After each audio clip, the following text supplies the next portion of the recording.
Everyone, कैसे हो आप सब। आई होप आप सभी अच्छे होंगे। तो इस वीडियो में हम बात करेंगे झारखंड में आने वाली नई वैकेंसी के बारे में, यानी कि प्रखंड शिक्षा पद के तहत जो है जेएसएससी द्वारा ये परीक्षा कंडक्ट कराई जाएगी। और इससे रिलेटेड जो नोटिफिकेशन है वो ऑलरेडी गजट के द्वारा जो है जारी कर दिया गया है, बट अभी इसे थोड़ा लंबा टाइम लग सकता है। यहाँ पर मैं बताना चाहूंगी, क्योंकि अभी गजट के द्वारा जो नोटिफिकेशन जारी की गई है, जिसमें झारखंड अवर शिक्षा सेवा नियमावली भी जारी की गई है, ये जो प्रस्ताव है ये जेएसएससी को भेजी जाएगी। कहने का मतलब है कैबिनेट बैठक होगी, उसमें प्रस्ताव को पारित किया जाएगा और ये पारित होने के बाद जेएसएससी को भेजी जाएगी और जेएसएससी आगे इसकी रूपरेखा डिजाइन करेगी और इसकी नोटिफिकेशन जारी करेगी।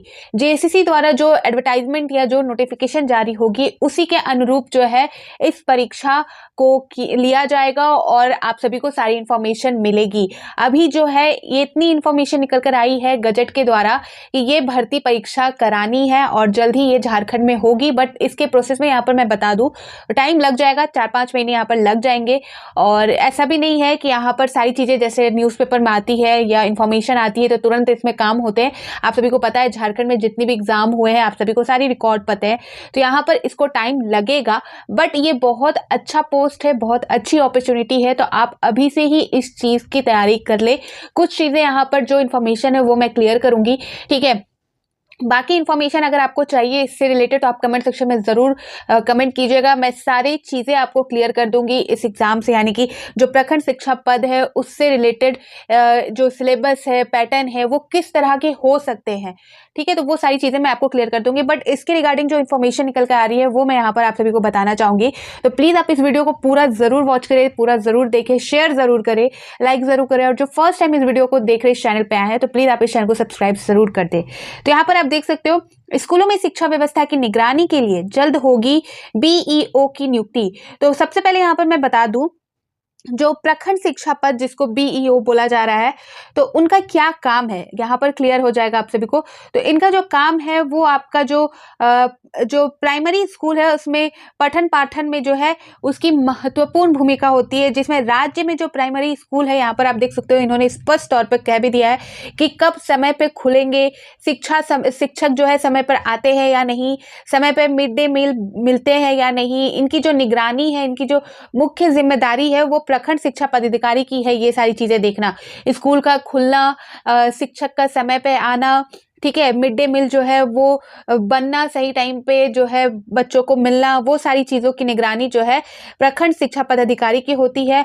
और इसकी जो सैलरी होती है वो भी बहुत अच्छी होती है, ठीक है। इसके अलावा जो प्रखंड और जिलों के बीच जो शैक्षणिक समन्वय स्थापित करने में भी इनकी प्रमुख भूमिका रहती है, ठीक है। साथ ही प्रखंड विकास पदाधिकारी के साथ भी समन्वय स्थापित करते हुए स्कूली विकास की योजना और कार्यान्वयन कराना इनकी जिम्मेदारी है। लेकिन अधिकतर पद यहाँ पर जो है रिक्त होने के कारण जो है उपयुक्त काम बुरी तरह से प्रभावित हो रहे हैं। तो अभी तक जो है पद खाली है, जिस वजह से जो कार्य है वो नहीं हो पा रहे और यहाँ पर जल्द ही इसको लेकर जो है वैकेंसी आएगी और ये जो परीक्षा है ये जेएसएससी द्वारा कंडक्ट कराई जाएगी। तो जब भी आगे जाकर जेएसएससी इसके रिगार्डिंग कोई इन्फॉर्मेशन या कोई नोटिफिकेशन जारी करती है तो मैं आप सभी को क्लियर कर दूंगी।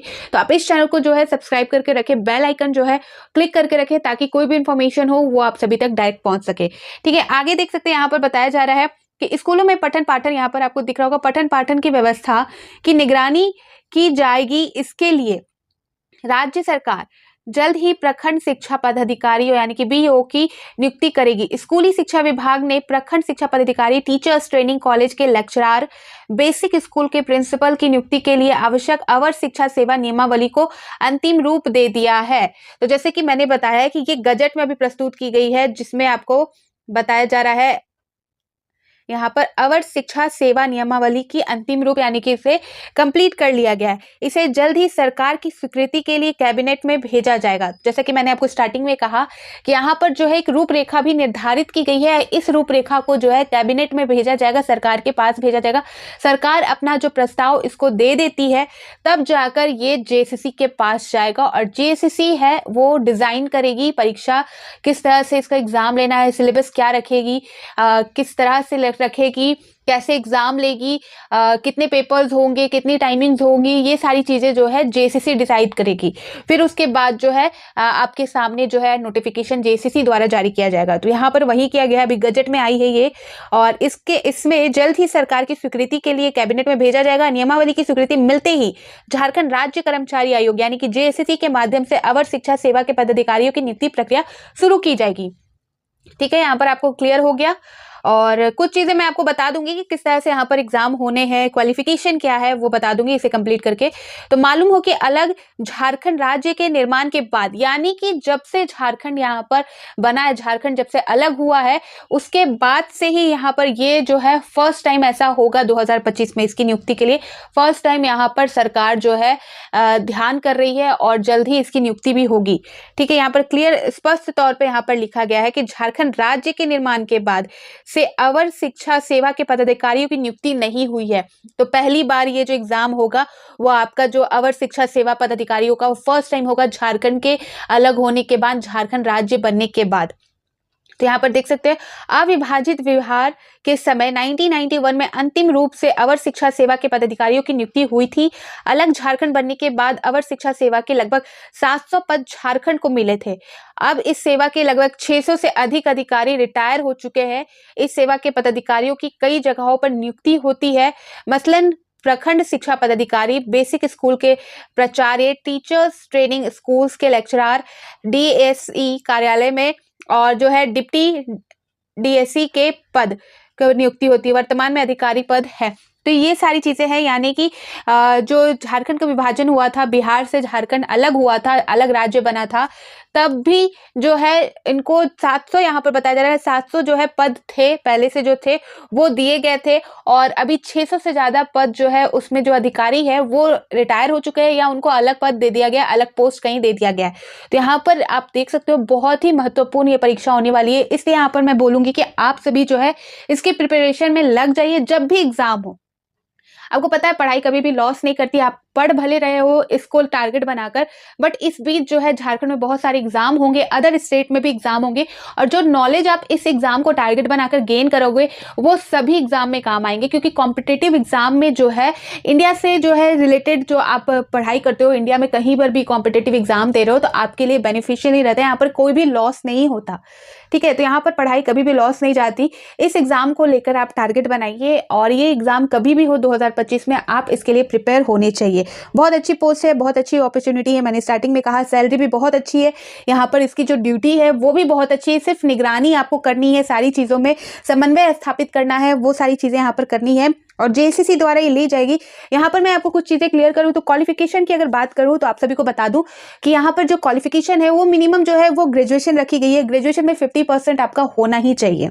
ठीक है, और अगर आप बीएड आप फर्स्ट ईयर में हो या सेकेंड ईयर में हो तो भी आप अप्लाई कर सकते हो, साथ ही बीएड भी होना चाहिए। लेकिन जो है अभी मिनिमम की बात करें तो ग्रेजुएशन आपके पास होना ही चाहिए, मस्ट होना चाहिए। साथ ही अगर बीएड भी है, बीएड फर्स्ट ईयर में हो या सेकेंड ईयर में हो, आपके लिए प्लस पॉइंट है। बीएड भी अगर आप कर रहे हो तो प्लस पॉइंट है, आप इसके लिए तैयारी कर सकते हो अच्छे से। नोटिफिकेशन कब आएगा? तो नोटिफिकेशन आपका जो है अभी फिलहाल यहाँ पर थोड़े काम बाकी है, जैसा कि मैंने बताया प्रस्ताव अभी पारित होना बाकी है और जेएसएससी को देना बाकी है। और जेएसएससी का काम आप जानते हो कितने आराम से होता है, तो यहाँ पर टाइम लगेगा। अप्रैल जो है अप्रैल मई यहाँ पर आ सकता है आपका, मई के मंथ तक, मई जून तक भी चला जा सकता है। और यहाँ पर थोड़ा सा ये बोलना चाहूँगी क्योंकि इस बार जो नियुक्ति हो रही है शिक्षकों की, तो यहाँ पर शिक्षक बनने के लिए भी जो है आपको अपग्रेड होना होगा। पहले के जो प्रणाली थी वो अलग थी, अब जो है टेक्नोलॉजी का भी यहाँ पर बहुत बड़ा हाथ है, तो वो सारी चीज़ें भी यानी कि कंप्यूटर नॉलेज भी आपको अच्छा खासा होना चाहिए। ये भी आप एक तरह से समझ के रखिए कि आपकी जो डिग्री है वो तो इम्पोर्टेंट है ही, बट आपको जो है कंप्यूटर का अच्छा खासा नॉलेज होना चाहिए यहाँ पर। ठीक है, साथ ही यहाँ पर एज लिमिट की मैं बात करूँ तो यहाँ पर जो नोटिफिकेशन अभी नहीं आई है वो जेएसएससी जब जारी करेगी उसके अकॉर्डिंग आपका 100% श्योर होगा कि उसके अकॉर्डिंग सारी चीज़ें चलेंगी। बट यहाँ पर मैं बता दूँ ऐसे करके, तो आपका जो एज लिमिट की बात करें तो एज लिमिट जो है मिनिमम जो है वो 21 वर्ष तो रखी ही जाएगी। ठीक है, 21 वर्ष रखी जाएगी। मैक्सिमम की यहाँ पर हम बात नहीं कर सकते, लेकिन अगर देखा जाए तो मैक्सिमम आपका 48 के आसपास हो सकता है। बट यहाँ पर जो मिनिमम एज लिमिट है कम से कम आपका 21 एज होना चाहिए इस परीक्षा के लिए। और यहाँ पर जो पेपर की बात करें यानी कि एग्जामिनेशन पेपर, तो यहाँ पर देखने को मिल सकते हैं 3 पेपर इस एग्जाम में हो सकते हैं। पहला आपका जो है जनजातीय भाषा, क्षेत्रीय भाषा से संबंधित होगा, दूसरा आपका जीएस होगा और कंप्यूटर होगा, ठीक है। तीसरा जो होगा वो शिक्षा का सिद्धांत, यानी कि जो आप बीएड में फर्स्ट ईयर सेकंड ईयर करते हो तो उसमें जो आप पढ़ते हो तो वो एक तरह से प्लस पॉइंट हो जाएगा इस पेपर के लिए। और जो मेरिट डिसाइड की जाएगी वो आपके पेपर 2 एंड पेपर 3। पेपर 1 जो है आपका जो क्षेत्रीय भाषा है, जनजातीय भाषा है, उससे रिलेटेड है।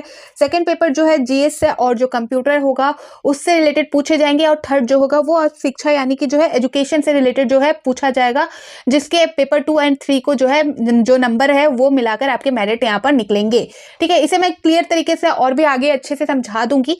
अगर आप सभी को रिक्वायर्ड है, आप सभी चाहते हो कि इसे क्लियर समझा दिया जाए, जो सिलेबस है वो कैसे होते हैं, पैटर्न क्या होते हैं, तो मैं आप सभी को क्लियर तरीके से सही तरीके से समझा दूंगी। पर मैं ऐसा बता रही हूं कि ऐसा हो सकता है, बट जैसे ही जेएसएससी को इंफॉर्मेशन जारी करेगी, नोटिस जारी करेगी, तो उससे साफ क्लियर हो जाएगा। मैं यहां पर आपको अपने इस चैनल पर क्लियर कर दूंगी। तो जल्द ही यहां पर देखने को मिल सकता है, यहां पर जल्द ही लिखा गया है, बट अभी प्रोसेस होने में टाइम है। तब तक आपके पास अच्छा खासा टाइम है यहां पर तैयारी करने का, तो आप जो है बहाना नहीं कर सकते।